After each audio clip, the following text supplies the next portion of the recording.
Welcome to the Arena Decklist Podcast. I'm Jerry Thompson. Here with me, as always, is Brian Gottlieb. And I guess we should talk about last weekend where we did commentary at SCG Louisville. For the last time. I have a single tear running down my cheek right now, Jerry. If you could just see the sadness pouring out of my eyes. For the last time, for now. Okay, for now. I like that. We'll leave the door open. Yeah, it turned out it's going to be your last show. And, I ribbed you a little bit on the broadcast, but I am going to miss doing commentary with you quite a bit. I think we had a really good time doing it together. And I understand why, kind of looking for a little break from it going forward. Maybe you should share that with our listeners and let them know exactly why you chose not to do any more casts, at least for the near future. Well, you just did, basically. Okay. I am down to take a little bit of a break, try and travel maybe a little bit less, and figure out ways to make better content is basically my plan for the foreseeable future.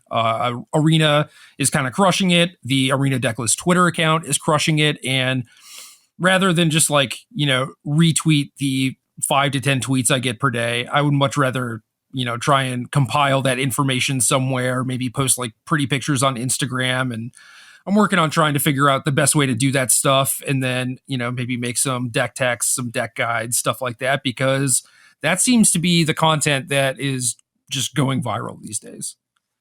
Yeah. And I think that's a noble goal, a good goal.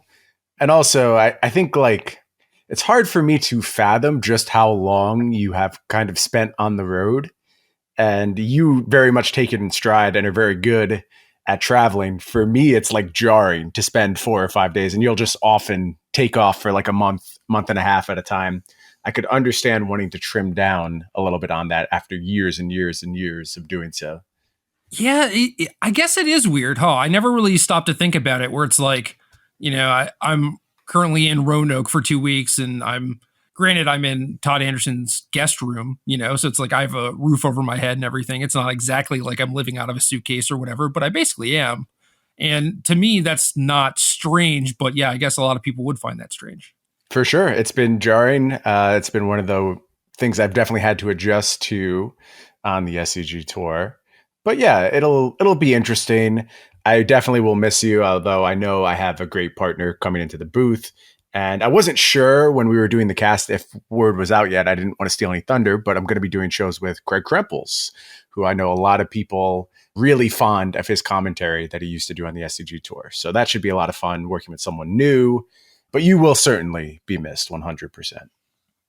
No, I mean, you too. I definitely enjoy sitting, talking about Magic, specifically with you, but the podcast isn't going anywhere. Maybe we're not sitting side by side or whatever. Maybe we're not all dapper, but we still get to do this. And I think at the end of the day, I like this a little bit more. I agree with you. This is my number one for sure. Not to say I don't enjoy doing commentary, but something special about doing this cast every week. I feel more plugged into Magic than I've ever been in my entire life, just by having these long conversations. I think it brings up so much for me. It's a valuable learning tool, and I think that translates to our listeners while we're having these conversations. So I get what you're saying 100%. Good. So Craig Krempels, obviously no slouch. He has done commentary before. He is quite good at it. Former U.S. national champion, Pro Tour 9th place finisher, former roommate of mine. And he also beat me playing for a GP top 8 in limited by top decking a mountain to cast Savage Beatdown with Entwine. So Craig and I go way back. That does in fact sound like a Savage Beatdown. Yeah. So he stole a top 8 from you, and now he's stealing your commentary partner. What beats? Maybe I gave both of them to him. I don't know. That's interesting. You punted that one and you punted me over to him. I don't know. Whatever. It doesn't really matter. It's going to be a little bit of an adjustment, but a lot of fun for sure. Yeah, for sure. So things that are coming up: when we announced the rebrand the first week of May, I talked about how if you signed up for the $7 tier in the Arena Decklist Patreon, you would get a free shirt. And I'm extending that a little bit to be June 15th.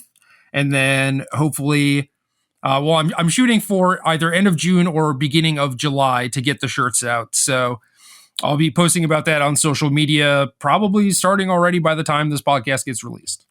Very exciting, and you've got the layout all set up, and these shirts are going to be dope. And I know we picked up a lot of new patrons with our transition to the Arena Decklist brand. So first of all, welcome, thank you, appreciate you.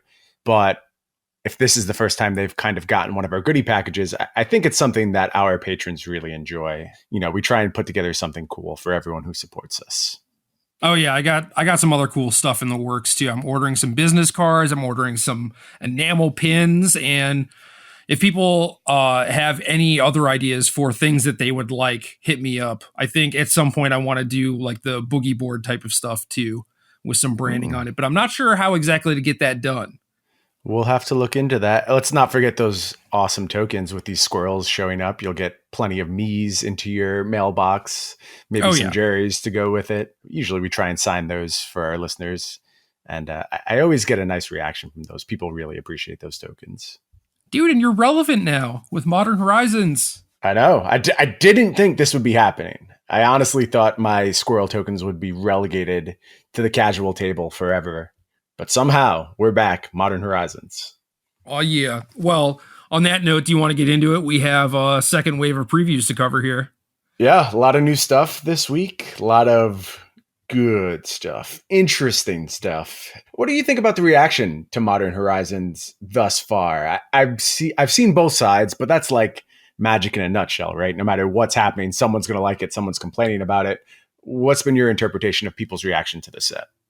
I think it's like 10-sided, actually. You know, it's like the D&D like alignment chart, basically, where it's like right. people like it, but they think it's a commander set. People don't like it, and they think it's a commander set. And you kind of just like mix and match all the different things. I've seen like all sorts of opinions. Yeah, and I do recognize some of the criticisms. I think a lot of these cards will miss, but I think that's fine. You can't put 200 cards into Modern. That was never going to be the goal of this set. They're intriguing. There's role players stashed away that maybe will come back 2 years from now. There's cards that'll unlock in the future with more and more printings. And, you know, do I think a lot of these cards maybe could have made it into Standard? Yeah, for sure. But like Standard would have been about these cards 100%. And that's not necessarily a good thing. And I like this way of getting new cards into the Modern pool. And if it does benefit Commander players, that's cool too. I don't object to that. It's new Magic cards. How can you be upset about new Magic cards? Well, I think if you open a pack and you are relatively happy with something that you get out of the pack because like the card goes to someone, I think that is cool. Mm-hmm. And that's kind of what it seems like to me, where it's like there aren't really like garbage rares. It's like, okay, well, this is a thing that goes in someone's sliver deck. This is something that goes in someone's commander deck. Like these cards are desirable, and I think that is a good trait to have. For sure. And it also lets values get distributed a little bit more evenly. So if you are presented with a tournament staple, a 4 of, then it's not going to cost you $100 per copy. And we've already started to see some of the prices get distributed a bit more evenly than when they first opened up. And that's certainly a good thing as well. No more $70 Urzas?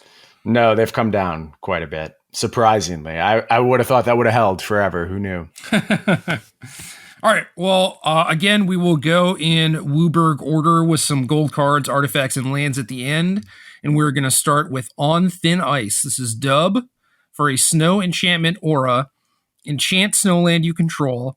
When this enters the battlefield, exile target creature and opponent controls until this leaves the battlefield. So, snow Chain to the Rocks. Yeah, that's how I looked at it as well. And Chain to the Rocks with some Modern pedigree. Not a lot, but it does see some play in Modern from time to time, usually as like a burn sideboard card. And we're going back a little bit. It's been a while since we saw Chain to the Rocks. But this, much more versatile in colors that, you know, usually wouldn't have access to such things. You're not relying on mountains this time. And this is all just one big question mark until we know every single snow card in this set. And we have gotten new ones. We have gotten interesting ones. But I need to know every single one before I can tell you if this is something I'm excited about. I like the fact that this counts itself as a snow permanent. Mm-hmm. And that's part of the puzzle too, right? You need more and more snow permanents to turn on your stuff. Right. So anything that, like, if we had to stretch for snow permanents for things like Skred or whatever, or even the Simic Baleful Strix wannabe thing, I think it would be kind of bad. But the fact that our removal spell actually counts towards these things is really cool. And you can scrying sheets into this thing. You know, you can't scrying sheets into a Skred, right? I think this is nice. I think so too. And I know Sam Black was writing about using the 5-color fetch land to kind of enable some of these snow decks. That kind of synergy is interesting. And we're going to talk about some more snow cards as we go on that make me start to believe maybe you can actually have a multicolor snow deck, despite the absence of snow duels, because there's no snow duels coming, like I said from the beginning. So hopefully everyone has moved on from that idea at this point. All right, next up we have Winds of Abandon. I've seen a lot of people just like poo-pooing this card. I don't really know why. This is 1 sorcery. Exile target creature you don't control. For each creature exiled this way, its controller searches their library for a basic land card. Those players put those cards onto the battlefield tapped, then shuffle their libraries, overload 4 dub. So this is a 2-mana sorcery path to exile that you can Plague Wind them for 6 mana. Seems pretty good to me. I mean, so 2-mana sorcery speed removal, that's bad for Modern, but definitely well below the rate we expect. Obviously, we have Path to Exile, so that makes a lot of sense. But in a lot of matchups, it's not going to make a huge difference. And in spots where you're just like in need of another removal spell for your blue-white control deck, I definitely see this being reasonable. I don't think it's like jam 4 of these in your deck and you're happy with it. But if you are just in a position where you would have played some other spot removal spell in your sideboard, this is probably going to be the one you go to. So you get both that spot removal on turn 2 and an option in the late game. Right. And this isn't really where Modern is right now, but I do see this card fitting into sideboards of something like Bant or any of the various like green-white collected company decks where they're pretty good at generating mana. You want some spot removal for creature mirror matches, and then you just have this thing that's like completely gangbusters. Yeah, and let's not forget, too, that the deck that you primarily want sweeper effects against right now is Humans, which has a knack for shutting down specific cards. So getting some more versatility out of your removal suite, never a bad thing against that deck. Right, we're seeing a lot of Azorius control decks with a couple Supreme Verdicts, and then a Wrath of God, and then a Day of Judgment, and a Cataclysmic Gearhulk in the sideboard. Like, there's a reason for that. A couple Ouse, a couple Paths, you cover all your bases. Yep. And then there are also some white Chalice of the Void decks that play Declaration in Stone that could very easily play this instead. Good point. Yeah, good application there. And they have Leon and Arbiter already, so it's like it costing 2 is potentially an upside when you're also trying to play Chalice on 1. Yeah, this one isn't a slam dunk on rate, but it does have some applications, and I expect this to see a small amount of play for sure. Same. This is just a card where I'm like, okay, this is cool that this exists. Yep. Next up, we have Generous Gift. 2 instant, destroy target permanent. Its controller creates a 3/3 green elephant creature token. This is a hilarious card. And it is. I like the idea of the white elephant gift. Obviously, I think everyone does. But more importantly, this is a very, very flexible spell. Beast Within, tons and tons of Modern play. Honestly, for years now, it's kind of been a quiet staple, I would say. It's been there since PT Philly, like the first Modern tournament. People have been playing with this card. Absolutely. And you see it in Living End a lot. You see it in Scapeshift decks. But now a whole nother set of decks get access to this. And, you know, where you're concerned about breaking up Thran and in some way interacting with lands, Generous Gift going to be pretty good there. This sees play as well. I think there's no question about it. What decks are looking for it? Well, you mentioned the White Chalice decks. I think that's probably a pretty nice home in a lot of instances. It's going to be basically the same thing as Beast Within, where you need some way of mitigating your opponent's ability to go huge. Generous Gift is probably going to be the card you call on. Or if for some reason you're just like color pinched, but white has pretty good removal in general. So, I mean, it's not going to have that kind of application the way Beast Within does, where it can deal with any size permanent. But I do think picking off lands is going to be important. Yeah, exactly. You can't necessarily play just a Path to Exile or a Disenchant. This is kind of a catch-all. And the 3/3 is obviously a downside, but there are a lot of decks that are basically just designed to like not care about it. You know, you look at the Boros prison decks with Ensnaring Bridge or whatever. It's like they don't care. And they have things like Chalice of the Void in their deck, and maybe yeah, they want to blow up a Tron land or whatever. So sure. Wall of Omens too blocks effectively, so let's not forget that. Yeah. Yeah, so another fairly versatile card. Pretty cool that it exists. Maybe I'm a little disappointed that it's just the exact same thing as Beast Within instead of, something that's like a little bit different. But either way, whatever. Yeah, just a little color swap. Yeah, we don't have too many color shifted cards in this set, really. So if there's just like, a few of them, that's fine with me too. I kind of wish they brought back the old Planar Chaos frame for the color shifted cards. That would be cool. Yeah. Next up, last white card, we have Vesperlark. 2-dub, 2/1, elemental, has flying, and when this leaves the battlefield, return target creature with power 1 or less from your graveyard to the battlefield. Evoke 1 dub. A little baby Revelark. How cute. Right. So what is the most busted thing that we can do with this? Don't know, but that was exactly where my brain went. I'm assuming there's something that is just like an infinite combo with this Vesperlark. Obviously, you're only getting 1 creature instead of 2, so it's harder to put together. You can't do any type of, what we used to do, body double shenanigans back in the day, or any other ridiculous Revelark combos. But I have a feeling there's something, and you just have to find it. And let's see if someone does, I guess. It's awkward that this is a 2/1, right? So it'll never be able to like clone and find itself. And that's exactly why it's a 2/1. But there's got to be something you can do with this card that's just very silly that I'm not thinking of yet. Yeah, same. I haven't really gone down the rabbit hole for this one. Who's the right person to find exactly what this card does? Who's like the Revelark janky combo king or queen? I think it's basically just always Sam, but now always Sam. This is Sam's set, 100%. Oh, yeah. Now that Sam has Carrion Feeder, I think he's going to be busy for a while. Good point. All right, on to the blue cards. We have Echo of Aeons, 4/UU, Mythic Sorcery. Each player shuffles their hand and graveyard into their library, then draws 7 cards. Flashback to you. This is a horrifying card. This is very close to Time Twister out of your graveyard. I'm not saying it's like broken and is problematic, because there's obviously ways to mitigate graveyards and there's setup that this card requires. But I'll say this, we have a critical mass of Wheel of Fortune effects currently present. The fact that this one plays out of the graveyard kind of is neat, with something like you use Faithless Looting and you can pitch the Wheel of Fate as well, and then use like Finale to get that one back. And you have this multi-pronged thing that you're setting up that's using your graveyard and is able to just generate these wheels very quickly. Obviously, I'm still in the moving pieces stage of figuring out exactly what you do with that. And that's how I've always felt about the Wheel of Fortunes, actually. It seems like they should be completely bonkers, and I'm not 100% sure what the payoff is. Any payoffs in mind for Echo of Eons? Of course, there's the Narset synergy too, which you have to talk about. Yeah, Narset is huge. For the Time Twisters and Wheel of Fortunes and even Regrowth, stuff like that, it's all contextual, right? Like in the olden days, you would cast Wheel of Fortune, draw a bunch of like Moxes and Ancestrals and more wheels and stuff, and you don't have that type of like busted fast mana. I really find it hard to believe that you can Time Twister and really take advantage of that. I don't know. I think that's the puzzle here, and I appreciate that this card presents that puzzle. You're talking about mana generation, and there's some hoops you can jump through if you really want to get access to it.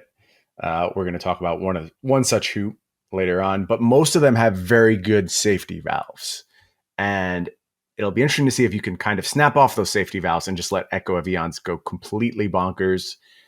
I certainly am glad this card is not one that's going into standard, because it just seems like you could leverage this aggressively somehow in standard. And I don't think that's going to be the case in modern, just because of the pace of the game. Like, it's going to go too quickly to really leverage Echo of Eons unless it's just doing something completely broken. This card in standard would make Arboreal Grazer too good. Arboreal Grazer could never be too good, Jerry. It's just trying to survive, just trying to do sloth stuff. Word. I played a little bit with that card recently, and you loved it? It was okay. Loved it with all your heart. What were you playing in like the blue-green Nexus builds? Yep. Yeah. I think it's interesting there. It goes very well with the blue finale, but not 100% sold on that deck, but a neat little synergy for sure. But yeah, doing the same kind of stuff, right? It's like you do blue-green rampy stuff, and then you play some big effect. Either it's like Krasis or Nexus, and you have like Nissa mana. And I feel like the cards would be different, but any sort of modern deck that is trying to take advantage of this would probably look pretty similar.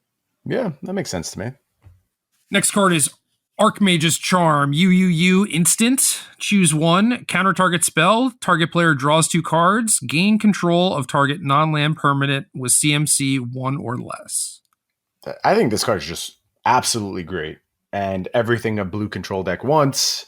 Obviously, extremely restrictive mana cost. Whatever. We'll tolerate that. To be able to get this kind of versatility out of your blue instance, it does so many things that a blue instant is not supposed to be able to do when you get to that gain control of target non-land permanent clause. It's removal, it's artifact destruction in some instances. I just think this is an extremely powerful effect that's tacked onto a counterspell. So worst case, it prevents your opponent from doing what they want to do. Best case, you're generating card advantage or you're dealing with their key permanent. I would be very surprised if control decks don't make this a 1 or 2 of by default going forward. Yeah, I basically agree. There are some mono blue decks showing up on Magic Online already, and most of that is a result of things like Field of Ruin and Blast Zone, which complicate matters when you start talking about UUU cards. They're all obviously all playing Cryptic Command, but that's a little more palatable when Cryptic Command is actually castable with 1 colorless land, where this, if you have to wait until turn 4 and then you have a colorless land lying around that's not really going to do anything that turn, that kind of sucks. So it's possible that this ends up feeling like more of a 4 mana card than a 3 mana card. But realistically, I think that, yeah, you play this in small numbers. You don't necessarily look to be casting it on turn 3, and then turn 6, turn 7 rolls around, you double spell with some like very powerful things. Yeah, this is a fine late game card. You are not going to be upset to see this as the game draws on. In much the same fashion, Cryptic Command is a fine late game card. This has a hard time going dead. Exactly. Yeah, and in the meantime, you're taking like Death Shadows, Aether Vials, Big Champion of the Parishes. Like, this card's pretty nice. Very good 1-drops in Modern. All right, Bazaar Trademage, 2U, 3/4 human wizard, flying. When this enters the battlefield, draw 2, then discard 3. This is a card that feels like it does everything, and I'm not sure I want any of it. I just don't know what I'm supposed to be doing with this, and a 3 mana 3/4 doesn't get me super excited. And the first thing I think many people will think of is like Phoenix, but that doesn't really make any sense. Phoenix is all about 1 mana spells and cantrips and velocity, and this is doing like a weird impersonation of velocity, but the investment of 3 mana is huge in Modern, and it kind of needs, I don't want to say more game breaking, but a more permanent effect on the battlefield, I guess I would say. And tacking on some card disadvantage, quite frankly, onto a 3/4 flying body doesn't really check that box for me. Maybe there's something you can do in like Dredge, but again, it just feels like the purpose of these decks is to be hyper linear, hyper lean, and this is kind of a jack of all trades that I don't really love in that context. Yeah, I agree. This is like a Dredgevine card when, you know, if you really wanted to be doing graveyard stuff, you should probably just be playing Dredge. Right. Right. That's the problem, is a lot of these cards get a little bit invalidated, right? Like there's just so many good 1 and 2 mana options that the bar for 3 mana is tremendous. And obviously we just came off a 3 mana card that we were both excited about, but you look at how many different things Archmage's Charm does in comparison to Bazaar Trademage, which is just this kind of dumb flyer that is leaving you down a card. Not really what I'm looking for right now. Yep, I agree completely. Next up, we have a reprint in Future Sight, maybe one of the most beloved Magic cards of all time. This is 2U, 5 mana total. I had to make sure I had enough U's there. 2 and 3 blue mana. Enchantment, play with the top card of your library revealed. You may play the top card of your library. So OG Experimental Frenzy, where you actually get to keep your hand and your library is face up. Yeah, the problem is, though, that we have Experimental Frenzy and obviously very different cards. But I think for the most part, when you want this effect, you just want it online as soon as possible and you don't care that much about your hand. Like, I don't see a control deck realistically using this as their card advantage engine. There's just better things to do now that Planeswalkers exist. And Future Sight comes from a time before Planeswalkers. But again, I just think you go with the versatility of Planeswalkers. This is a card that isn't going to age all that well. I feel like I've played Magus of the Future somewhere before, and I can't remember exactly where, but I think this was probably a while ago in Modern, and also it probably wasn't very good. So I'm not sure if Future Sight's going to see any play here. Yeah, I basically agree with you. I do think that there are some decks that could possibly maximize this a little bit more than they could a Planeswalker. You know, if you're talking about playing a bunch of Mox Opals and Mistress Baubles and having a low land count and stuff like that, just kind of going off with Future Sight, like that's one thing, you know? And Teferi doesn't really allow you to do that, Teferi or Jace. Right. But in those instances, aren't you using Experimental Frenzy?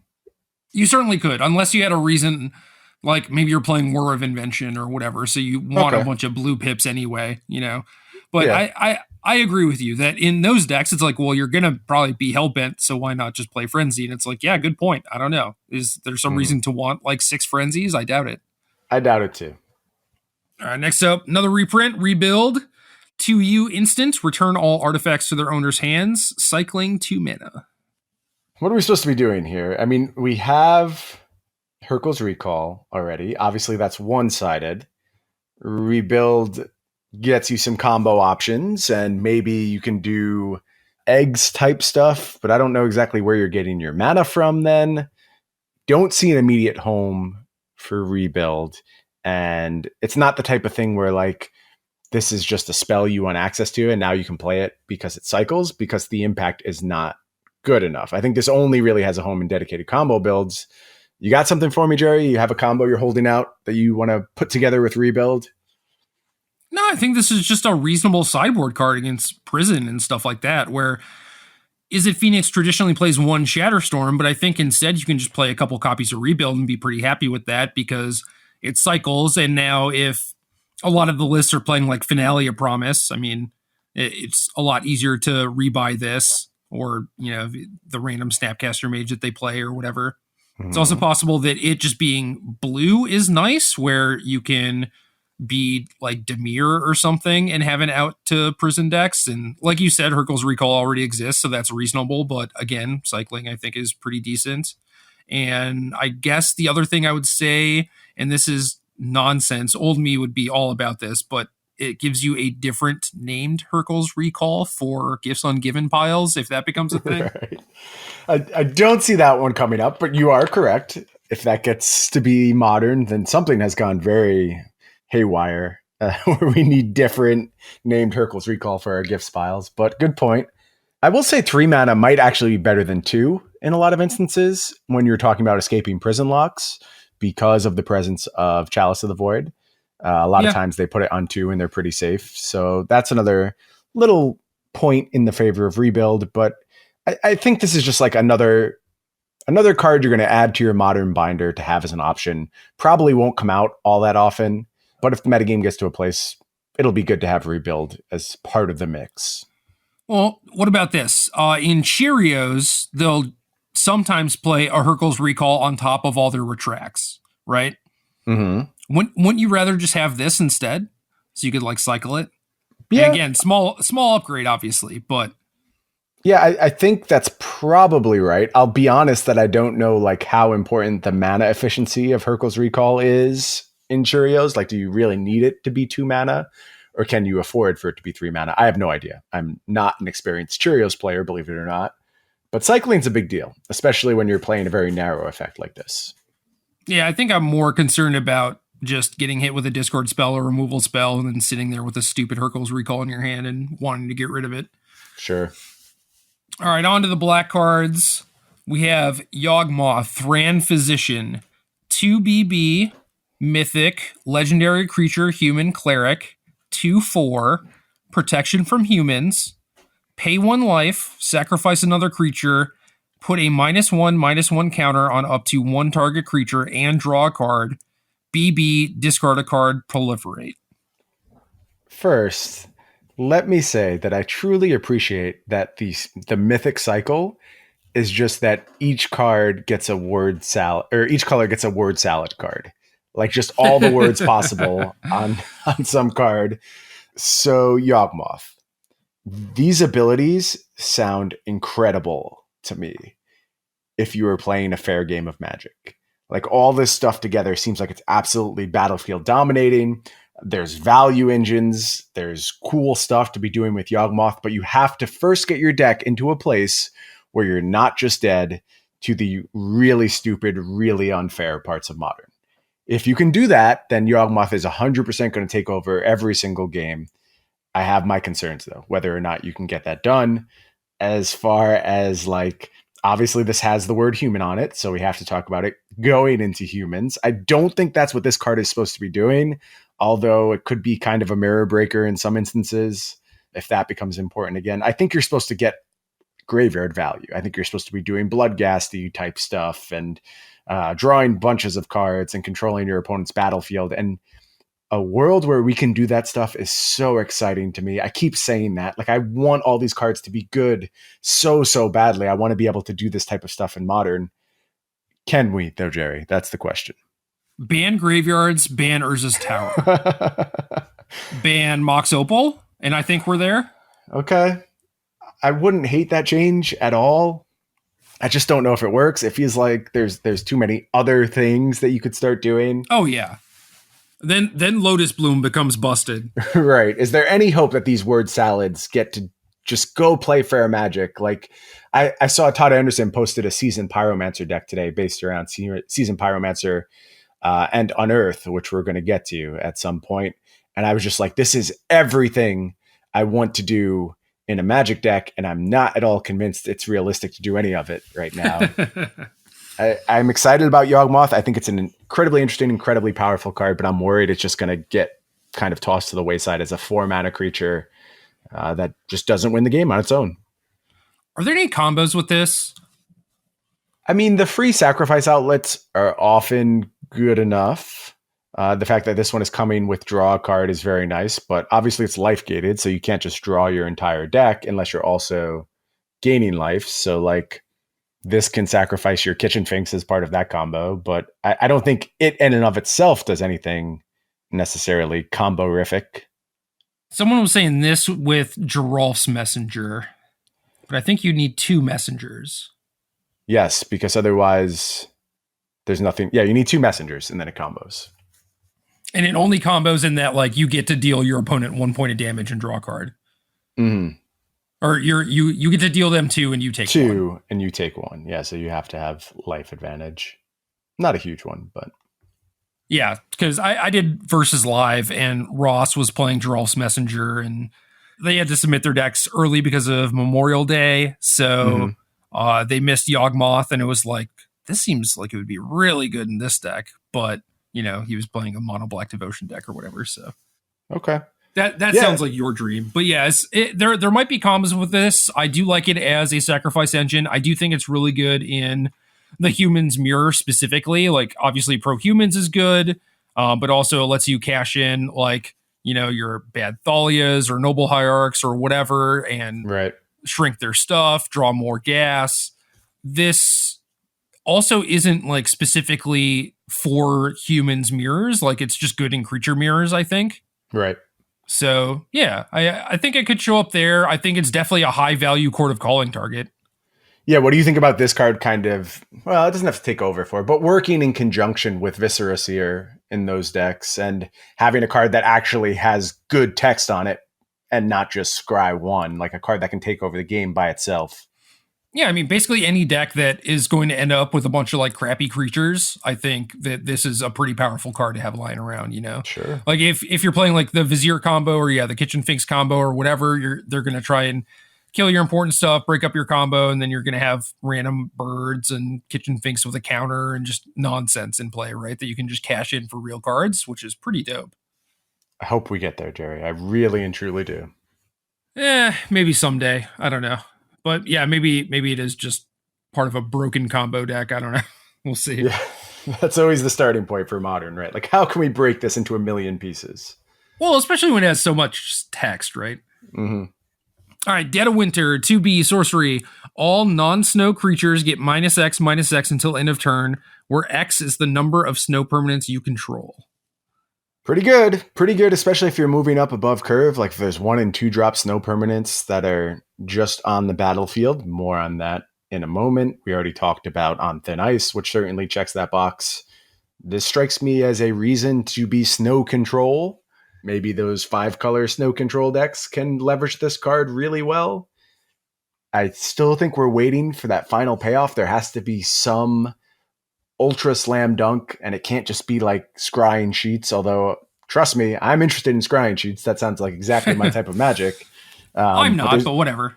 There's got to be a bigger slam dunk at the end of the tunnel. But more and more pieces for these snow strategies. Also, like, are you ever just going to get completely wrecked because your opponent has a snow creature in play and you can't deal with it with Dead of Winter? Ooh, that would be nice. If there was just like some just below rate snow creature that people could put in their decks. Just wreck you. Yeah, I don't think that'll ever be the case. But this is a cool card, cool call out to like mutilate style effects. And I don't want to keep saying this, but I hope this is a good card. That's my take on so many of these cards. I want them to be good very badly, but this is all about the support. Still unlocking that puzzle. Yep. Next up, we have Nether Spirit, 1BB, 2/2 spirits. At the beginning of your upkeep, if Nether Spirit is the only creature card in your graveyard, you may return Nether Spirit to the battlefield. And this is literally my favorite Magic card of all time. Right. And we talked about this in the pre-show. Why don't you just tell our listeners what you told me, basically? I am going to try to never even get tempted to put this into a deck because I feel like playing with it will make it very clear how weak it is, and then all of my nostalgia for playing with this card will just be completely and utterly annihilated. Yeah, I know you love this card more than anything, and I want it to be there for you, but it's not going to be there. Nether Go, not going to be a thing again. No, but regardless, I think it's fine in 8-rack, right? You play this as your only creature or whatever, cool. Yeah, but is that even good? Like, it's there, that's fine, but like... Yes, it's good. You're just racking them. Like, you don't care about Nether Spirit. Nether Spirit blocks, dude. And you know how much damage Mutavault gets in? Like, this is Mutavault that doesn't die. And it's just like a value discard, too. Like, the deck doesn't have many value discards. Like, you're casting Smallpox and Liliana the Veil and stuff. It makes sense to have one. It's free. Are they entirely creatureless presently? They don't have a single creature in the default builds? Some of them have Dark Confidant, but I don't really like that. And I know that Tom Ross doesn't either, so... If you don't trust me, you should trust him. Yeah, definitely trust Tom Ross, the 8-rack expert. Okay, I'll give you your one Nether Spirit in 8-rack. Does that mean we can look forward to you registering 8-rack at every Modern tournament going forward? God, no. Don't have the constitution for that, huh? I will almost never draw first in Modern, just out of principle. Okay. And that's what Tom wants people to do. Well, it's a tough lot in life. He used to want people to do that. I think things have changed now. The format's sped up a little bit where he's like, oh yeah, you can't do that anymore. Okay. Anyway, another reprint, Carrion Feeder, B, 1/1 zombie. Carrion Feeder can't block, sack a creature, put a +1/+1 counter on this.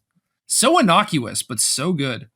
Yeah, this is a card that can matter a lot. Like a lot, because it enables so many combos. It's very cheap. It's a much realer card than Viscera Seer. We're sitting here talking about Yawgmoth. This is probably the card that replaces Viscera Seer because it actually does things. And all those, bad aggro games that you had to play as these Court of Calling decks, they get so much better by virtue of having access to Carrion Feeder.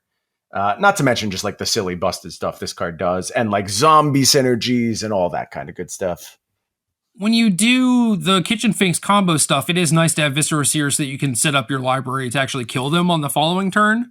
Sure. Because some people can beat Infinite Life. So I'm not sure that this necessarily slots in 100% over Viscera Seer. And there's also the games playing, it's like control decks where they're killing your stuff and you're sacking it to scry for value and stuff. So okay, so do you want this more in a zombie shell then, like good old fair Magic again, mono black beatdown? Yeah, can I play Carrion Feeder, Gravecrawler, and Crypt Breaker? Because that would be the dream. Some Cabal Therapists for spice. Sure. I mean, that sounds like a deck that could definitely get you like a 3-2 in a Magic League for sure. Dude, that sounds like gas. I get No, my money I don't back know. in a bonus chest. It might be fine. Obviously, Black Disruption paired with a bunch of very, very cheap creatures. You mentioned all basically 1-drops that pair very well together is somewhat enticing. Like that's closer to a modern strategy than a lot of these other cards feel like, because we're dealing with all 1-drops. And as soon as you start talking 1-drops, you're talking modern. So I'm somewhat interested in what you're selling right now. I will wait for the Sam Black final take on this deck and then try it out. I mean, what is humans, right? It's a turn 4 goldfish that has some disruption. Mm-hmm. I think we can beat that. Maybe. It's quite possible you'll get a different style of disruption too, where discard is particularly strong as opposed to taxing effects. You'll definitely benefit from that. So we'll have to see. We'll have to see exactly how this slots in. Just put Thalia in your zombie deck, whatever. Okay, sure. That's been a tried and tested tribal strategy across both modern and legacy for some time now, where you just, oops, I have Thalia on top of this tribal synergy. Thalia is the best card. Yeah. Next card is Plague Engineer, 2B, 2/2 carrier, Death Touch. As this enters the battlefield, choose a creature type. Creatures of the chosen type your opponents control get -1/-1. Oh, sorry about that zombie deck, Jerry. It's dead before it even started because the Plague Engineer I'll kill it. I'll kill it. And my Carrion Feeders are 10/10s, so it's fine. Okay, you're safe then. This is a cool card. Tribal synergies. I mean, they tend to be a little bit bigger in modern. Although I think this is okay, naming humans in a bunch of spots, and you'll get a nice 2-for-1. And I don't know if it's just like this is a staple of every black-based sideboard in modern going forward. It's probably metagame based, but yeah, happy this card's around. It certainly is a good check when tribal strategies are a little bit too good, which hasn't been the case for most of modern's life, but you never know when it's going to get there. Yeah, obviously not good once they already have like a 5/5 champion and a 3/3 Thalia's lieutenant and stuff like that. Like you shrink them a little bit, but that's not really accomplishing a whole lot. But if you get to go like kill your champion into play this, or they play turn 2 Thalia, you play this, I think that's pretty incredible. But it certainly has a fail case, which is nice. And you can also interact with it a little bit easier than you could Engineered Plague. And of course, Engineered Plague was just kind of like busted and stupid. So yeah, it led to a lot of non-games, and this has a little bit more counterplay, probably necessary for a good, healthy format. Yeah, and if the format is super bad, you could potentially just play this main deck as a 2/2 Death Touch, like trade with a Tarmogoyf or whatever. But again, maybe that's the relic of an older format. Not a whole lot of Tarmogoyfs. A little bit of old magic there. All right, next up, Unearth, another reprint. I've played this in Legacy a couple of times. B, sorcery. Return target creature card with converted mana cost 3 or less from your graveyard to the battlefield, and it cycles for 2. Whew, I'm over here fanning myself right now, Jerry. This is a big one for me. I like Unearth a lot. I love the Snapcaster Mage nonsense you can get up to with it. I love that there is Dreadhorde Arcanist. There is Seasoned Pyromancer. There's all these cards. This was Todd Anderson's deck, basically. And I just saw it and my jaw dropped and I was absolutely in love. And then I thought about it a little bit more and I'm like, well, Arclight Phoenix is a card and you could just do that instead of all this stuff. And it's probably way better and way more reliable. And I hope there's an Unearth puzzle to solve because that is just good, clean, fair magic, the type that Modern is so desperately missing. I want something that looks like Grixis in Legacy, essentially. Colligan's Command, all that good stuff. And if that can work, Unearth's probably a big part of it. See, that's the thing with this card, and I guess a lot of cards in this set, where it's like, especially with this one, we've played it before. We've tried to make it work. And granted, since then, there have been some new prints, including cards that are in this set, like you mentioned, Seasoned Pyromancer, which I think is a very strong option. But this card always seemed to fall short for me, and that's when you had Tarmogoyf, Baleful Strix, Snapcaster Mage. So, granted, this is Modern, not Legacy. There's a lower bar, but at the same time, it's just like, oh man, are we really going to do this? Are we really going to try out a bunch of janky Unearth decks that are about getting like a little bit of value, and they're just eventually, going to prove to be not quite good enough? Yeah, and then they play Karn, and you're like, oh, my value didn't matter that much. That's the drag, and the thing that I keep coming across as I try and build these Modern Horizons based decks. There's a lot of limitations on the format. It's our job to break them, though, and we'll see if we can do so. I really hope Unearth gets there. I really, really do. I know I keep saying that, but it's just fun magic. Like that's what I think of when I'm thinking of Snapcaster Mage and interesting Grixis decks. And, you know, you mentioned the legacy thing. It's fair that it didn't work there with more powerful options, but if the format powers down, is that better? Like you can't just get killed on turn one, so Unearth matters a little bit more. Although I say that, and you can definitely just get killed in turn one on Modern, so maybe it just doesn't even apply anymore. Yeah, I don't know. We'll see. The other thing to note with this is that there is claim fame, but that only gets CMC 2 or less. Mm-hmm. And I think the gap between 2 and 3 is pretty big. And it's possible that not just Seasoned Pyromancer, but like you start looking at what other 3 drops you could potentially be using this with for Modern specifically. And I think that list is probably pretty extensive. But Claim Fame already saw some fringe sideboard play. Granted, like the other side of it was kind of useful because you were using this to like return a Death Shadow and give it haste. But regardless, like there is some precedent for that sort of effect seeing play. And I do think that if Seasoned Pyromancer makes its way into Mardu, then you will likely play a copy or 2 of Unearth. Cool. I hope that happens. Oh man, me too. Unfortunately, we can't get Nether Spirit in that deck, but no, not going to work out for you. Dude, Faithless Looting Nether Spirit? Come on, let's go. No. Just, Jerry, you said you weren't going to do this to yourself. Don't subject yourself to the pain of a Nether Spirit that doesn't do what you want it to. I think my suffering is entertainment, and this is primarily an entertainment podcast. Okay, that's fair. All right, next up, last black card, Charming Vampire. BB, 1/1, obviously a vampire. When this or another creature dies, put a +1/+1 counter on each vampire you control. Oh, we vampire tribal now? Is that what's happening? Vampire, what is it? Nocturnus? Is that the huge lord, the 4-mana lord? Yeah, I mean, Vampires has some 5-0s in its history. Not a lot, for sure. And that was when Modern was a little bit more fair. This card, I think, is probably stronger than it looks because it's any creature dying. And there are things like Bloodghast, and now you have Carrion Feeder. But it's like, what are the vampires that you are pumping? You need something that is actually playable that you would want to put in your deck first. Yeah, what's the best vampire? It is Bloodghast, I think. Okay. Well, that's nice. I think you need more than that, though, before you're selling me on Captivating Vampire. Although, tribe to keep an eye on in the future. Yeah, Viscera Seer is a vampire too, so I don't know. Mm-hmm. I don't think it's good, but it is some powerful words, I think. Okay. We'll see if they ever come together to make anything. On to the green cards, we have Hexdrinker, G21 Mythic Rare Snake. This has level up 1, which is put a level counter on this. Level up only as a sorcery. And from level 3 through 7, it is a 4/4 with protection from instants. And level 8 and up, it is a 6/6 with protection from everything. Oh, little baby Progenitus. Yeah. It's one head. What's with the baby theme in this set where there's a baby Revelark? Baby Revelark. Baby Progenitus. This card's cool. It does not fit into the context of Modern whatsoever. I've never seen a card that feels more like not at home. I'm not sure what I'm supposed to do with this.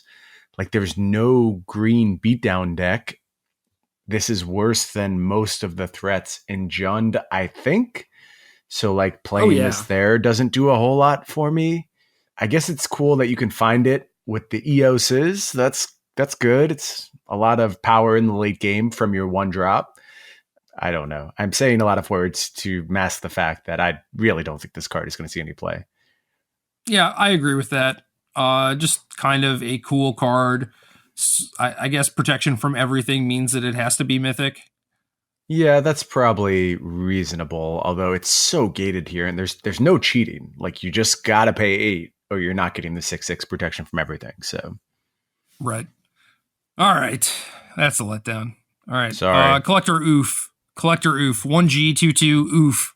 Activated abilities of artifacts can't be activated. This card is going to see hella play. Right, Null Rod on a body. Obviously a bit more fragile, but yeah, this is a incredible effect. Several decks want access to this. Yeah, what's there really more to say? We've seen Stony Silence, you know how good it is. You've seen Null Rod, you know how good it is. If activated abilities of artifacts become problematic in your green deck, go get your collector, Ouphe. You'll be happy you did. Court of Calling, Collected Company, just everything. Sure. Yeah, plenty of tutors in green that'll be able to reliably find this card. All right, next up, Crashing Footfalls. No mana cost, sorcery. Suspend 4 for G. And this creates 2/4/4 green rhino creature tokens with trample.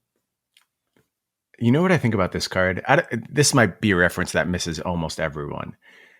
Back in the day, in Duelist magazine, when they were like previewing a new set, they do so with like the most incredible descriptions possible. That would just be jaw dropping. And I remember specifically the previews for Mirage. And before giving any context, any pictures of the cards, they would be like, read Duelist next month and we'll reveal cards from Mirage, including a 1 mana 12/12, a 0 mana artifact that taps for 3 mana. Obviously, they would go on to be Phyrexian Dreadnought and Lion's Eye Diamond, which had some hoops to jump through, to say the least. Crashing Footfalls reminds me of a card you do that type of preview for, like a 1 mana 8/8 worth of power and toughness. And I just don't think it matters at all. But it's kind of cool to get that much power and toughness out of just 1 mana expended. And obviously this is free, so you can talk about all the free stuff that you can do with As Foretold or Electro Dominance. I still don't think that's quite good enough, though, to make Crashing Footfalls matter. I think I might try and build too many decks around this card. What do you want to do with it in particular? Just like a more fair As Foretold deck that isn't trying to jump through a million hoops to like restore balance or Living End, and that way you don't have to play so many bad cards. Is this good enough on its own? Do the 4/4 bodies matter? I mean, obviously you need to account for what the rest of the format does, so you need some way of stopping Phoenixes from killing you all the time, and it looks pretty terrible in the face of Thing in the Ice. And again, the format hurdles feel very big for this card, even if on its face it looks really nice. Like, the thing I would love to do is play some kind of pure control strategy where you suspend this on turn 1, get your stuff set up over the next few turns, and then this is how you end the game.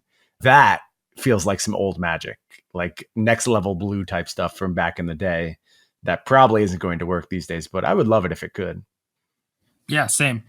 As Foretold is just a card that I have to work on a little bit more, or a lot more, actually. I think we all do. There's something there. The card is very intriguing, and with Ancestral Vision and basically, whatever else you want to do, whether it's Restore Balance, Living End, or even this, I think now you have enough pieces that you can actually build a coherent deck around it and have it not be just completely heinous, but we'll see. Yeah. Next card is a reprint, Genesis, 4G, 4/4, creature incarnation. At the beginning of your upkeep, if Genesis is in your graveyard, you may pay 2G. If you do, return target creature card from your graveyard to your hand. Genesis E-Witness. Let's go. Let's do it. Get those value engines turning nice and slow, the way Magic is meant to be played. Just a little bit of value turn by turn. Yeah, we talked about this on the broadcast last week in Louisville, and the only thing that I could come up with was this as a traverse target in a Death Shadow deck that also played Faithless Looting. And I like that. I think that's a good application, a good way for those decks to go long and get some value. Those decks aren't seeing much play right now, but that could change. I think that's a modern power level strategy for sure. It just doesn't line up particularly well against things like humans. So if the meta is right, maybe we'll see one of Genesis in a few. I don't know if it's a main deck or a sideboard thing. I feel like it's probably a sideboard thing. It's a sideboard thing. The amount of decks out there that you actually want to grind against is very low. Yeah, very true. Last green card. This is a weird one. Weather the Storm, 1G instant, you gain 3 life, and of course, it has Storm. Well, so my first instinct is to say there's not much you can do with this one, and probably doesn't matter all that much. But, like you said, it has Storm. and every Storm card turns out to have some use eventually. We're seeing Haze of Rage starting to see some legacy play, and you played Groundle Rift at a Pro Tour. So every Storm card does something. I have a feeling whether the Storm will be no different. Do I know what it is yet? No, I have no idea what this card is supposed to do. I mean, you could make it compare favorably to like Life Goes On from the Phoenix decks in the late game, which is kind of cool. The value boost there is even larger if you can wait to like turn 4, turn 5. Certainly be gaining, 12, 15 life pretty reliably. I don't know if you can really afford to make that kind of investment, but could check burn a little bit from those decks if you really have to. Yeah, that's mainly what I was thinking about too, where if you respond to any burn spell, you're gaining 6 life for 2 mana, and then the longer the game goes on, the more scary this gets to be as a top deck against them specifically. And right. In theory, Storm is going off. If they only have Grape Shot to kill you with, it's like very difficult to kill you through this card, which is kind of cute. Yeah, that's cool. I like that as like a little bit of counter magic, kind of. I don't know if it's actually going to work. I mean, a lot of times the Storm kills can be somewhat arbitrary, but maybe there's enough there to make it happen, and maybe it could just catch your opponent if they play sloppily. But isn't there kind of like an arms race effect where now the Storm player should always be cognizant of whether the Storm and think about how to set up around it? Or do you just have to play into it and be like, well, they have it, I get blown out a little bit? Nah, it depends on the game. And I also think most post-board games are just going to be about empty the warrens anyway. So this is a card that you would want game 1 against them, and you're just never going to have it. Right. The other application that is terrifying is in Neo form. Oh. So you get a little bit deeper into your library. If you saw Matsugan's list, it was actually playing A Life Goes On this week to enable more pulls from the Gristle brand. The mana is tough because you don't really want to burn your Simian Spirit Guides once you start going off if you want to win on the same turn. Agreed. So I'll have to think about that one a little bit more. I think the 1 mana of Life Goes On might be a little bit more appealing. But Weather the Storm could potentially buy you time in a lot of spots where that deck needs it because it fizzles freaking constantly. I don't want to talk about Neo form. You're going to get me upset, Jerry. Let's just move on. Regardless, this card with Gristle brand is kind of scary. Yeah. I agree. It could do some stuff. And that's like the big pull on this card. If you can find a way to convert your life total to resources, then Weather the Storm starts looking real attractive. Maybe like Bolus's Citadels type stuff. Oh, sure. Yeah, that sounds great there. All right, on to the red cards. We have Aria of Flame. This was around last week, but didn't have an actual English translation. And now we have the English card. So 2R enchantment. When this enters the battlefield, each opponent gains 10 life. Whenever you cast an instant or sorcery spell, put a verse counter on this. Then it deals damage equal to the number of verse counters on it to target player or planeswalker. So you have to cast 4 spells to get your initial boost back. I don't know. I mean, this is probably a fine kill card for the Storm decks. I just don't know if it changes anything for them, like actually makes them more efficient or better. It seems like it's a little bit more vulnerable, and if you can do Aria of Flame stuff, you can probably do Pyromancer Ascension stuff. So I get the sense this probably just misses. I don't know. What do you have for me on Aria of Flame? A few things. First of all, is no graveyard. Okay, good point. Second, a lot of people pointed this out when I was doing Versus Live the other day. This could potentially be a sideboard card against specifically Death Shadow. That's interesting. Wrath their shadows. which is kind of hilarious. Yeah, I like it. Other thing is that if Burn is facing cards like Core Firewalker or Life Goes On, like some amount of actual hate, I think this card is like actually reasonable for them. And then there are also some versions of the Mono Red Phoenix deck where it's kind of the same thing, where it's like, maybe you're good at dealing 20 and they gain 6 to 10 life or whatever, and now you just have this thing that goes like way over the top of their life gain. Yeah, but it needs to go long to do so. That's the problem. And I think the situations where you'll get to do that, they're probably a little thin. Also, at the point you want to play this, you've expended some resources already. So it's not like your hand is just stocked when you're Aria of Flaming, unless you're talking about like basically redefining the way you approach the game in post-board games and doing nothing until you Aria of Flame and just trying to blow them up on turns like 4, 5, and 6, but that feels pretty slow. And I don't know. I like your point about graveyards. I think that's a very relevant one. As far as the burn stuff, I'm not quite seeing it yet, but maybe I'll be convinced over time. Well, when all of your cards deal 3, and now you have this card that makes your cards deal 6, I think that's worth looking at. Just it depends on what kind of resistance you're fighting against, right? Mm-hmm. Next card, we have Pashalik Mons, 2R, 2/2, legendary creature, goblin warrior. Whenever this or another goblin you control dies, this deals 1 to any target. 3R, sack a goblin, create 2 1/1 red goblin creature tokens. So, is this it, Jerry? Is this the value engine we've been waiting for? Sort of Judith-esque, but it does count tokens, which is cool. It does. This is a fine matron target, right? Yeah. Obviously very good with Skirk Prospector. Yeah, it's fine. I don't think it pushes to the level that makes goblins modern playable. It's fine. That. It's fine. I'm sure there will be one of these in most goblins decks. Gives you a way to really generate some resources, go long, deals damage, makes bodies. That's the type of value engine you're looking for if you're going to play a legacy style goblins deck where you just have this grindy inevitability, but it doesn't complete the puzzle on its own, still needs some more pieces. So I will reserve judgment on all goblins until I have all goblins that are coming. Yes. Last red card, Shenanigans, 1R, sorcery, destroy target artifact, dredge 1. That is the most ridiculous card name in the history of Magic. Shenanigans. They had to do it at some point, right? I guess so, yeah. This card matters a lot. Like, a lot. This is a very, very impactful modern card, which I think is funny because it's, one, a common, two, kind of unassuming on its face, but this could just be about it for stuff like Lantern.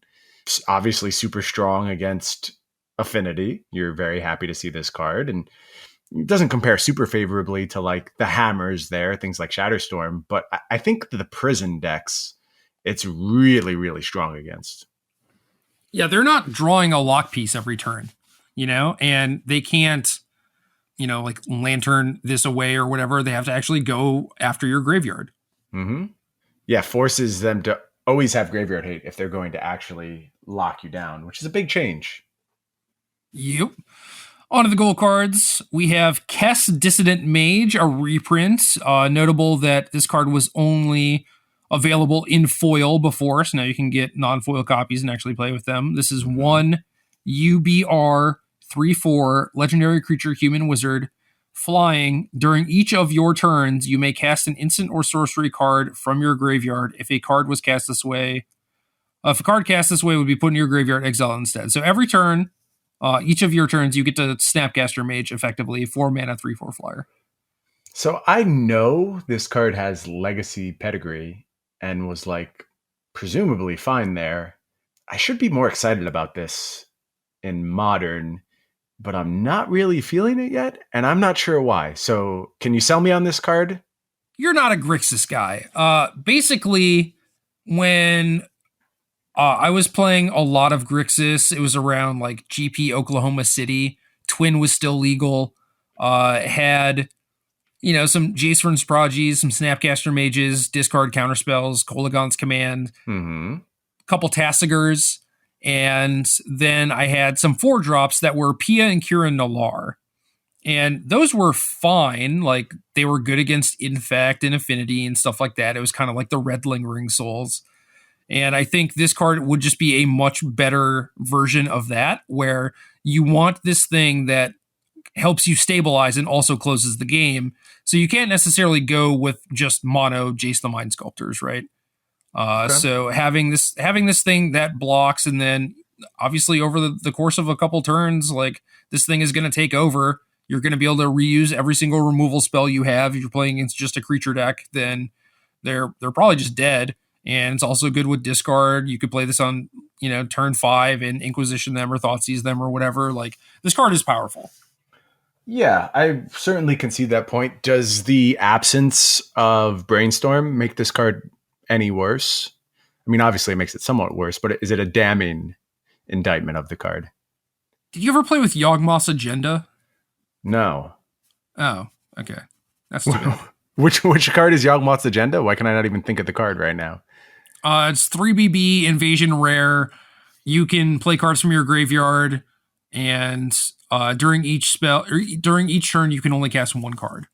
I don't recall ever having played with that card. No. This was like the big finisher for a lot of different control decks. Okay. And it's just unlocking your entire graveyard for the rest of the game is huge.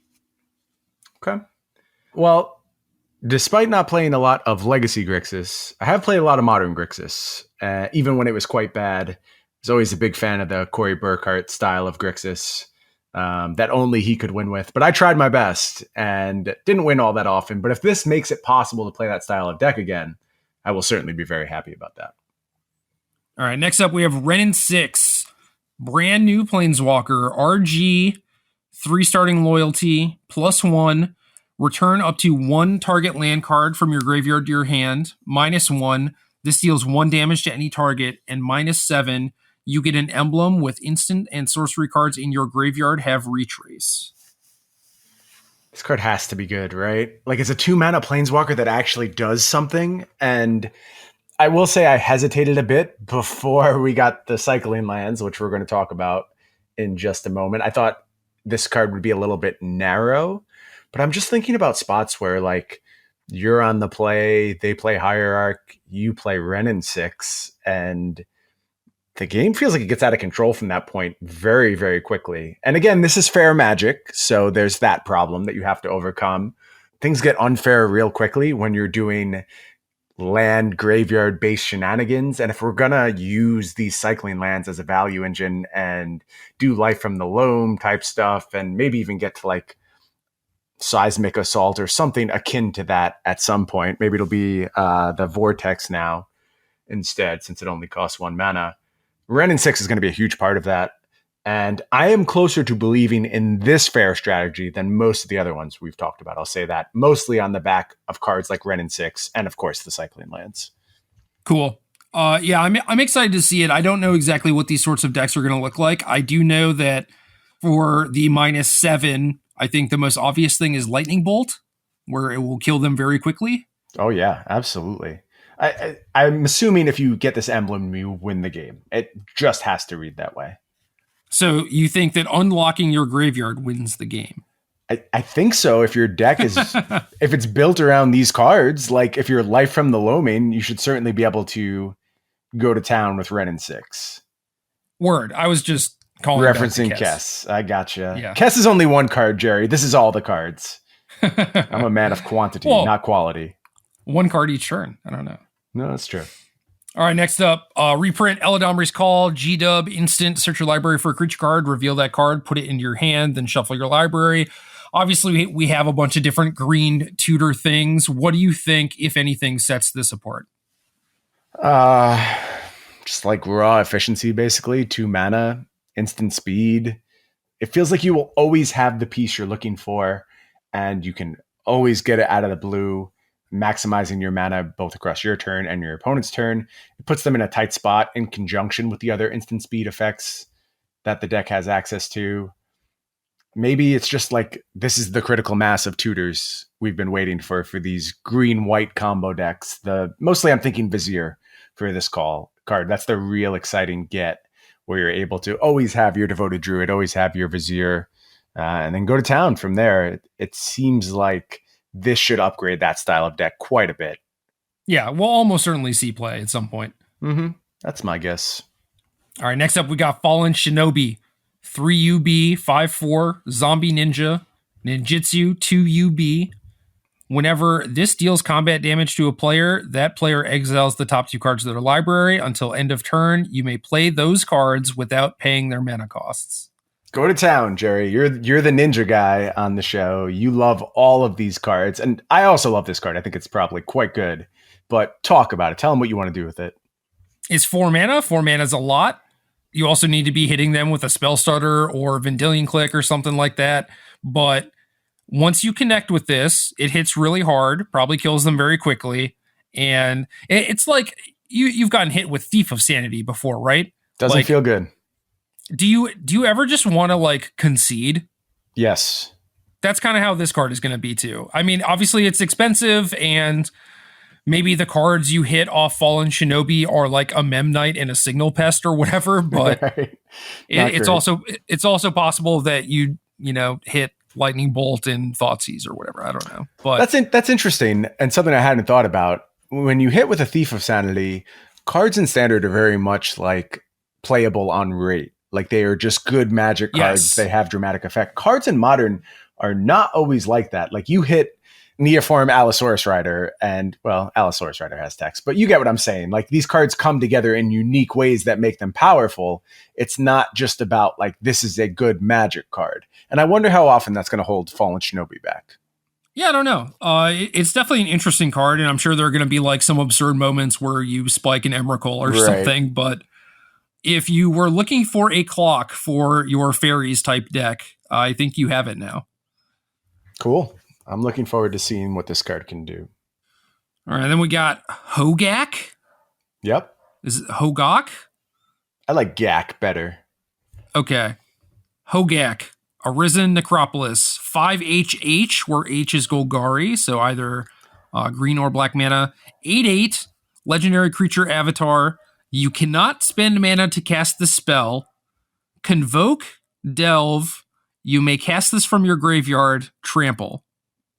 I am quite sure that Dredge can play this card if they want to. Like, I don't think they'll have a problem casting this pretty reliably. It's just, do they need to? Like, does it matter? And in some instances, like, this body probably can matter. I'm thinking of spots where just, like, you need to have the biggest thing on the battlefield, and that's what actually you're trying to achieve. It also, back when the card was played, did a nice job of getting through Auroch Champion, which isn't really a thing anymore, I guess, but now that they have Blast Zone. But if that was still a problem, this would be an answer to it. And that's kind of my point, is that I don't know what this is solving for Dredge. It's doable. It works. I'm just not sure it changes anything. Yeah, it's interesting.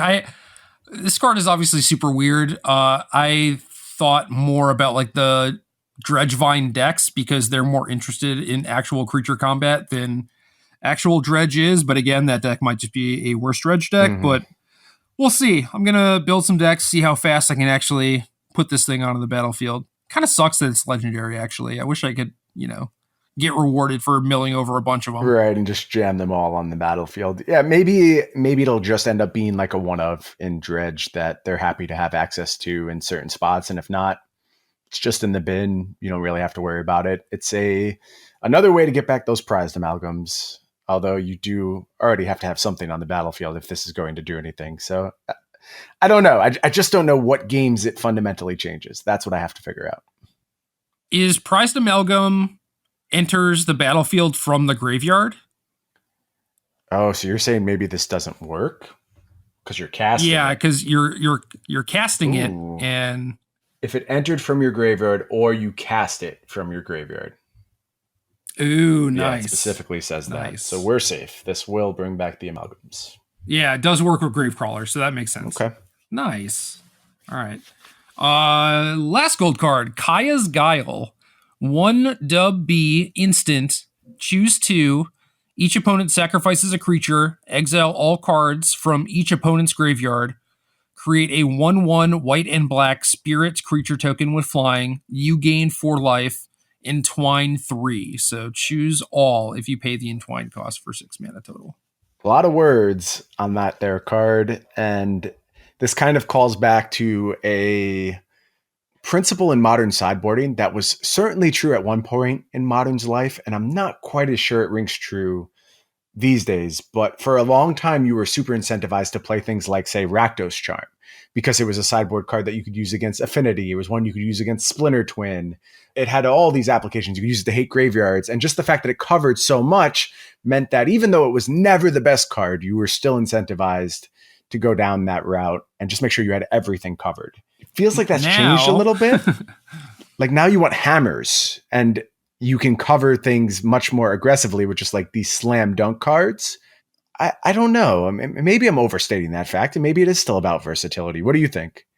I think it varies based on deck and like what the deck is trying to do, but for the most part, I think you're right, where decks like Thran and Dredge, they've kind of reached their final form, right? Like they are very powerful. They are seeing more play than just, every deck is 3% of the field or whatever, so you have to be versatile.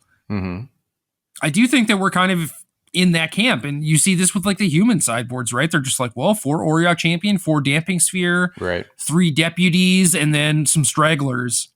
And I think that is just a product of where we are. Yeah, you said it very well. These decks have gotten too good. So like old Dredge decks you could effectively target with something like Rakdos Charm. Present Dredge decks are not going to fold in the face of Kaya's Guile. They will beat it very easily, and it will be unlikely to matter. And that's the problem. You need your sideboard cards to matter. You can't just cover everything. And you need to make some calls. You need to have some weaknesses. That's just where Modern's at presently. Yeah, I think if you treat this like a Kolaghan's Command type of thing, where it's like, is this good enough to play in your main deck? Cool. If not, maybe you play 1 copy in your sideboard because of the versatility, but that's about it. And I think that overall, these modes are weaker than Kolaghan's Command, which it was certainly a fine place to be. Mm-hmm. But it just means that the format will need to be in a very specific place. So like you'll need the Edict. Maybe there are X ones where the Spirit matters. Right. Graveyards will have to be big. Burn will have to be big, right? Because you play against, I don't know, like a Jund Mirror, and this is fine. You get to Edict or Tarmogoyf, make a 1/1 that pressures Liliana or whatever. But like against an actual control deck, this doesn't accomplish a whole lot, right? Like this card is not good against everyone. Right. Virtual blank there. So yeah, I think it's just not covering enough bases to be main deck playable, not strong enough to be sideboard playable. Mostly going to pass on this one. I like that it exists, though. Sure. Options are good. On to the artifacts. Sword of Truth and Justice. 3 mana artifact equipment. Equipped creature gets +2/+2. It has protection from white and blue. Whenever equipped creature deals combat damage to a player, put a +1/+1 counter on target creature on a creature you control. Then proliferate and equips for 2 mana. Bah. Over it. It just doesn't do enough. Like this doesn't feel like, this feels like a version of a sword that would be safe to print in standard, which is weird because the swords have historically been so powerful. Although in the present standard, this would be kind of insane now that I think about it. Most standards, it would be okay to put this on a creature, but I don't think this has much of an effect in Modern. Proliferating won't matter enough. It's just basically a damage source, and it's too expensive for a damage source. Even the busted swords don't see Modern play. True. Very true. And these are significantly weaker than, Feast and Famine, Fire Ice, even War and Peace. Right. Yeah, I'm with you. I think this is just a big step down in power level. I think that's a fine place to be, but it just means that these aren't really going to be seeing any play. Yep. So let's talk about the other one. Sword of Sinew and Steel. 3 mana, 2 to equip.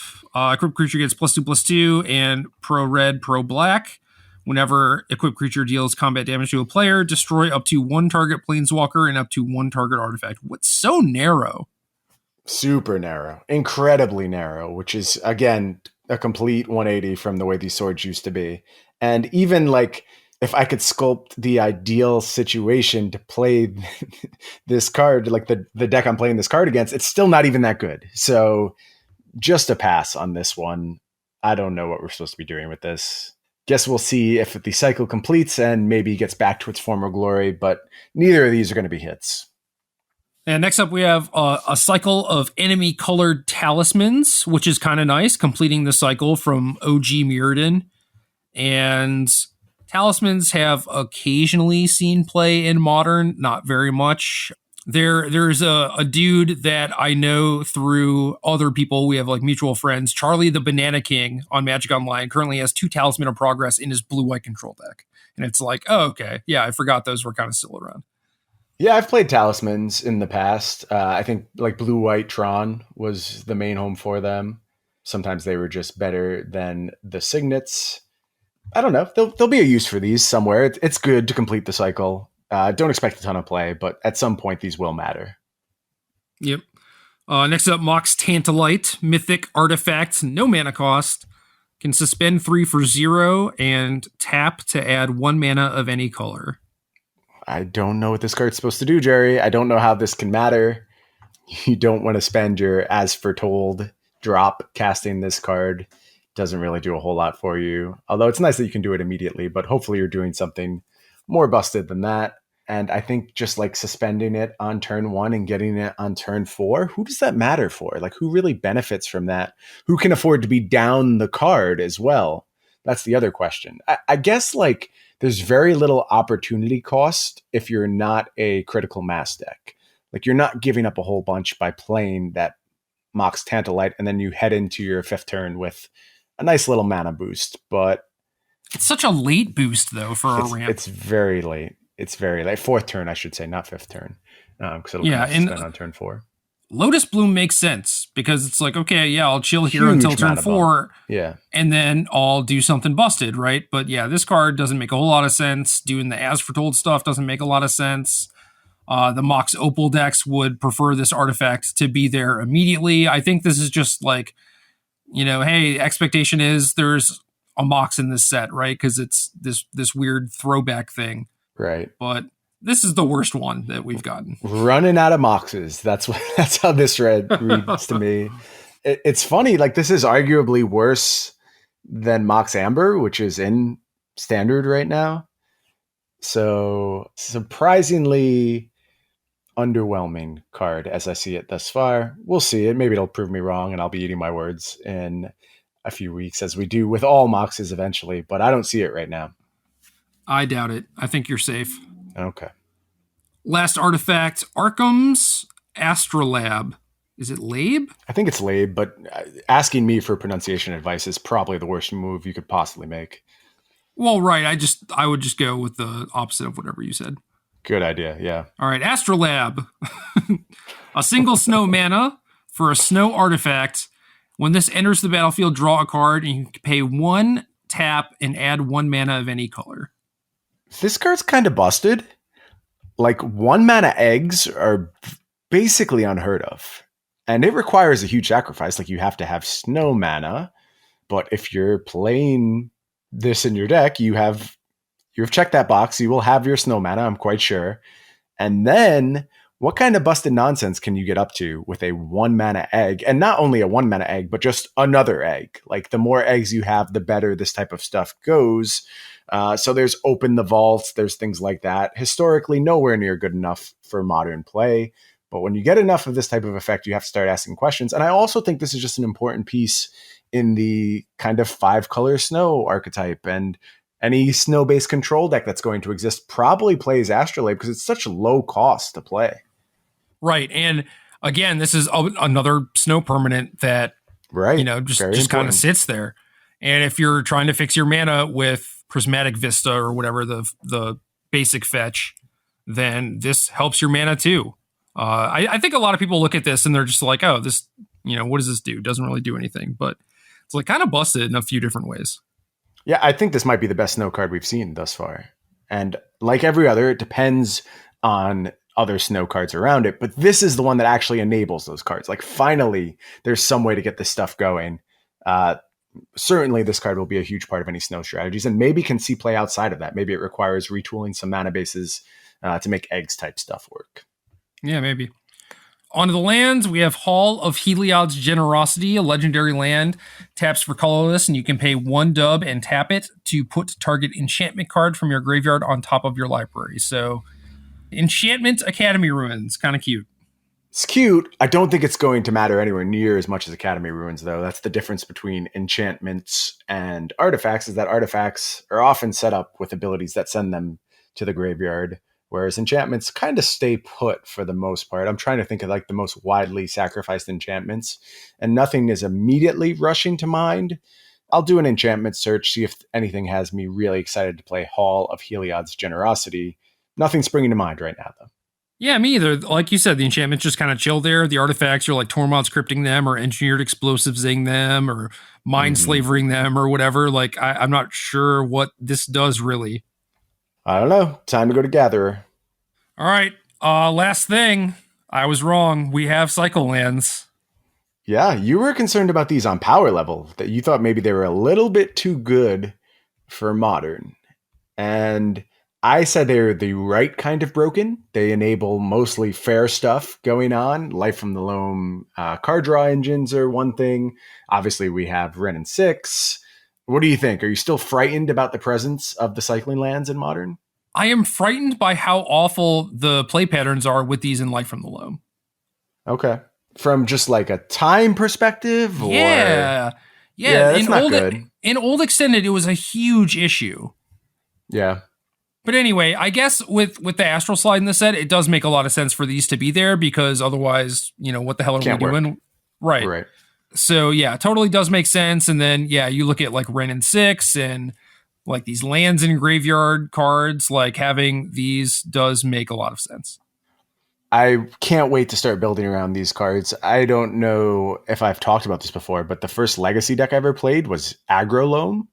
It was a horrible, horrible Legacy deck, but a lot of fun. And I wonder if you can mirror some of the play patterns that were present in that. It was kind of like a Chalice deck that then just had Dark Confidants and Tarmogoyfs and eventually got to Loam Seismic Assault. And if I can do that again in Modern, man, does that sound fun. I want a PTQ with Aggro Loam, but also had like Terravore, Devastating Dreams, Cabal Therapy. Like the disruption matters a lot, right? Because you're just like this red-green, I'm going to like lightning bolt your creature, shock your creature kind of deck, and then just like sit there and draw some cards. Like, I guess the thing that you do have going for it is that like you just get to play Ghost Quarters, which is sick. Yeah, very, very impactful, especially considering the present Modern mana bases and how important they are too. How many decks just live on their mana base? Like that's everything they're about. So it'll be interesting to see what we can get out of these cards. I do think they have a chance to actually shift the format and enable a fair deck, quote unquote fair, I say, about the deck that's going to draw 3 cards every turn and throw its lands at your face until you're dead in a very short order. But I'm happy this play pattern is going to make its way into Modern. The only concern is the time one, which is real, but we'll see. It can't be more than like 5% of the metagame, and in that case, some of your fears go away a little bit. If it's not everyone doing this type of stuff, it's not as painful. That is fair, but all it takes is one person to make each round of a tournament take 10 minutes longer, You are correct. Hopefully, I will not be that person. I'll try and speed it up. I'm sorry. Yeah, do me a favor. Before you ever play this in a live tournament, try to work on your mechanics. We're going to have a mechanics boot camp someday, Jerry. And I'm being honest about this. Like, I think it's important that someone actually sit me down and tell me ways to more quickly, efficiently handle my cards. Like, you could say them to me. That's not going to do anything, though. I need you to like show me, say, no, grab your cards like this, idiot. So you stop looking like a fool while they're shuffling around in your hands. And then maybe it'll stick and I can start to speed up a little bit. Yo, I am down for this. Let's do it. Okay. Maybe we can even like record it as a service to our listeners. We'll do Jerry's boot camp for mechanics. I've basically been giving Rossum this whole thing where, it's like he has his deck on the left, but draws with his right hand. Mm-hmm. So he has to like reach across the table every time to draw a single card. And then he'll play decks like, Esper or Jeskai or whatever that draw plenty of cards. Right. It just takes forever. You could just have your deck on the right side and then you just draw a card instantaneously. So easy. I don't think I have that one. I think I do draw with my left hand while keeping my deck on the left side. But I'm sure there's something on the way from my deck to my hand that I'm not doing efficiently. Oh yeah, we'll figure it out. I'm all about peak efficiency. Cool. Okay, so that wraps it up for MH1 previews for this week. And we have about 100 cards left. Could be anything in there. I'm excited. Yeah. It seems like they're not particularly front-loaded, although we do have most of the mythics at this point. But it feels like the rares are kind of hitting a little bit harder than the mythics. And like we said, there's a lot of cycles in this set that really need the entirety before we can evaluate them. So I'm expecting more hits to come, even as we reach the tail end of the Modern Horizons spoilers. Where's your excitement level at right now, Jerry, on a scale of 1 to 10? So I like brewing and building decks, obviously, and making content and stuff. So I think I'm pretty excited just because I have a lot of stuff to think about, but I'm not sure like what my tournament schedule is going to be for the next year or so. So I'm actually just not sure when I'm going to be able to put these cards into play. Yeah, that's a fair question. Well, hopefully you get some modern events booked and we'll have a chance to play with them. Maybe you could just go qualify for the SCG Players Championship since you're not broadcasting the events anymore. Well, I could do that, but one of the reasons I stopped doing it was that so I won't have to go to those tournaments. But who knows? Maybe I'll just spike the Invitational in a couple weeks and it'll just be easy. Well, there you go. That's the spirit. All right. Every weekend or every week, we take a question from our Discord and we pick the best one as decided by us, mail them something cool as a reward for helping us to make sweet content. And this week, we have selected a question from DT Lurch, who asks, what would it take to want to put together an arena decklist team? Well, to want to or to actually do it? Because, I mean, I want to already. That would be something very cool. It's just in a world with finite time and resources, it's not high enough up on my priority list right now. But to have the chance to kind of redefine the team paradigm in Magic would be super exciting, mostly because I think it's just not very good presently. There's no infrastructure. There's no actual value in most cases to being part of a team short of the 2 weeks that you lock yourself away and test before an MCQ. Or, I mean, when you talk about teams on the SCG Tour, I'm not even sure that type of environment exists. I think there are players who have relationships with each other, but that's not necessarily what the team is about. It's just working against everyone else. But that's fine. That's not really the problem with present Magic teams. The problem is there's just no organization, there's no infrastructure, there's no drive, there's no coaching, there's no scheduling. It's just people who want to work with each other. And in some cases, don't want to work with each other. That's the biggest problem with teams, is that I think there's instances of folks who just don't really get along and they're kind of forcing themselves into these scenarios to work with one another. That's never going to be a recipe for success.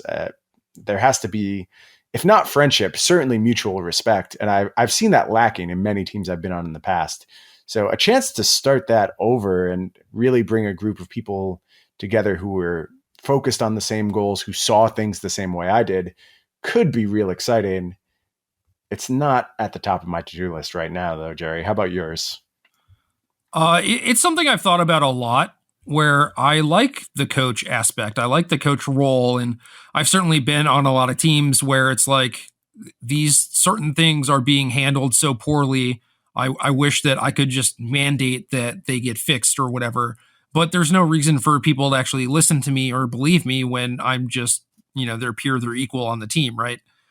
And I think for, the Pro Tour crowd, GPs, SCGs, whatever, like I am in a position where I'm pretty good friends with everyone, but I'm not like super close with anyone.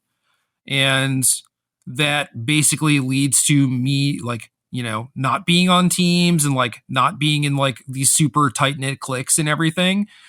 If I were to handpick a team, it would be people who I know and respect and I think would be good teammates, but then they would end up on a team with people that didn't necessarily know each other, right? Whereas you look at the folks who are on like CFB or Genesis or whatever, and it's like they are on a team because they are all friends with each other, and that is great.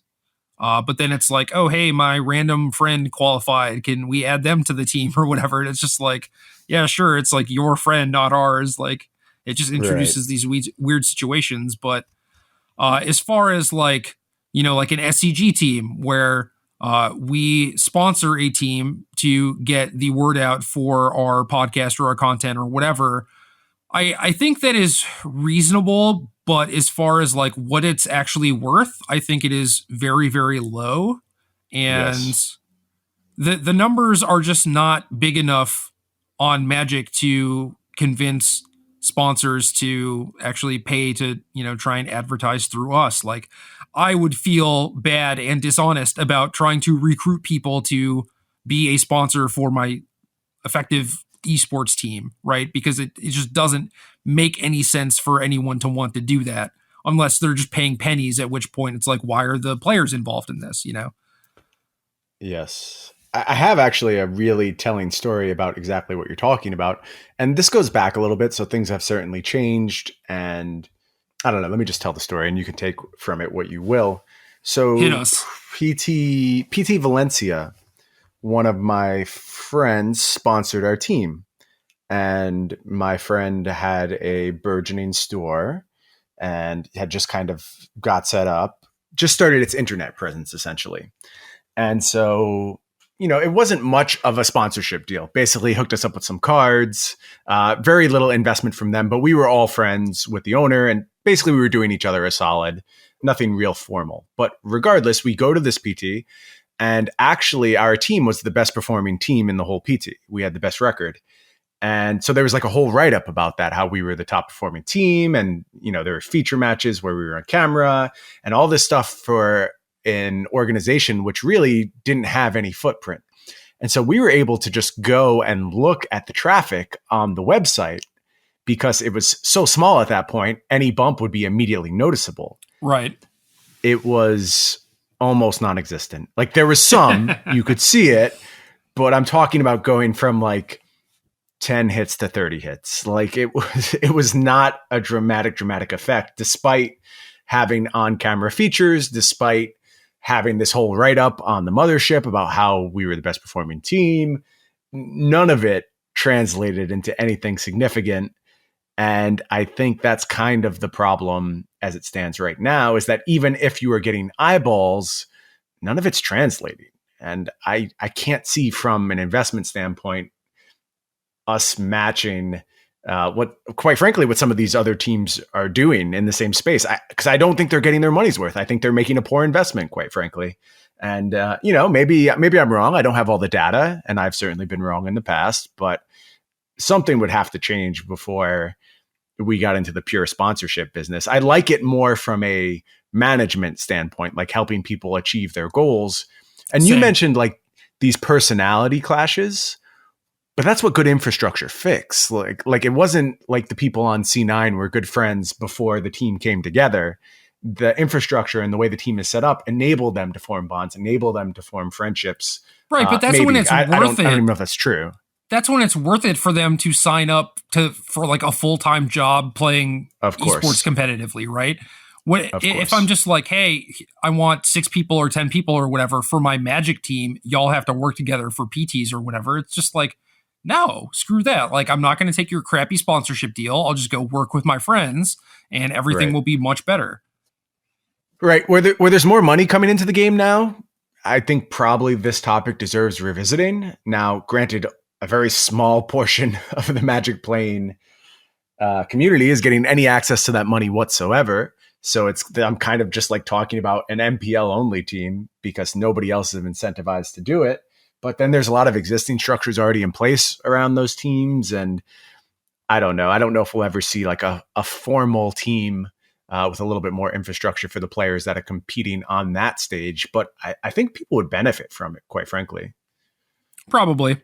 One of the things that I've thought about that I do think could have some amount of merit is just like sponsoring individual players, where it's just like, something small, I'll, give you some per diem or whatever, and a t-shirt and whatever. And just like, if you can shout me out, cool. Right. Just like something very, very low key. And I think that could potentially be worth it for both parties. But as far as like trying to get like a team together and be like, oh yeah, like Team Arena Decklist is kicking ass or whatever, and have that be the narrative, I don't think that's right. I think for it to be like a few key people who actually have eyeballs and they're just like, yeah, I listen to this podcast. It's very good. I just won this open or whatever. Like, you could also go listen to it. I think that might be worth it. But again, like, that's just something I haven't pulled the trigger on yet because I think it would be cool, but realistically, probably not worth it. Right. Well, let's see if that changes as Magic continues to change and evolve. Maybe someday it will be, and then we can get into that space too. Yeah, I mean, I'm certainly down. I'm always keeping my eyes open and paying attention to like what is going on with like teams and orgs and stuff like that. Paying attention to OP and like what the space looks like and whether or not there is any room for this. But right now, it doesn't really seem to be like that. And then as far as like maybe I could like sponsor a streamer or whatever, it's like, well, the streaming market is already pretty bogged down with like all the MPL people entering the infrastructure and everything. So I don't know. I think you're right.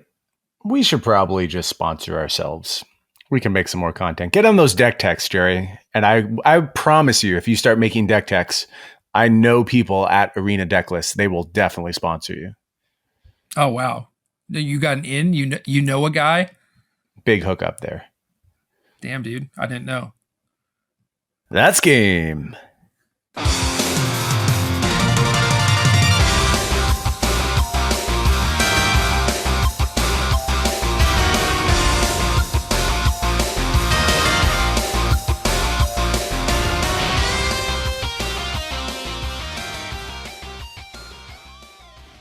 Good luck.